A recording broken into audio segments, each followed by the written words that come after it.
Hey, this is Bob Van Allen with your Monday Morning Minute, where we're bringing you every week tools, tips, information, inspiration, and motivation to help get you through the week here at Coldwell Banker Tomlinson Group. All right, so lots of great feedback, comments, and things that came back to me after last week's Monday Morning Minute. I just want to remind you, if you have something to add, if you have a comment or a question or something to share, please, by all means, go ahead and put that in the comments here on YouTube or on Facebook. I definitely want to make sure that we are able to see one another and what we're thinking and just share and collaborate together.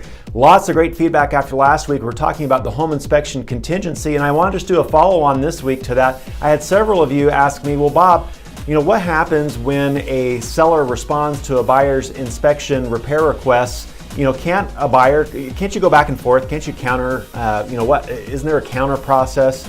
And the technical answer is no. The technical answer is contractually, once that seller has responded to the buyer only has two options. They either need to terminate if they don't like the seller's response, or they need to accept the seller's response, or if they haven't done anything, then they're automatically buying the home as is and removing the home inspection contingency. So you want to make sure that you understand very clearly, if you're representing a buyer, the onus is on you and your buyer to act. That is why this is the buyer's inspection contingency. If a seller sends a response to you, you have to evaluate it. You have to decide if you want to go with it, if you want to terminate because it's no good, or if you want to go ahead and move forward as is. Now in practice, are you countering? Are you negotiating? Are you actually picking up the phone?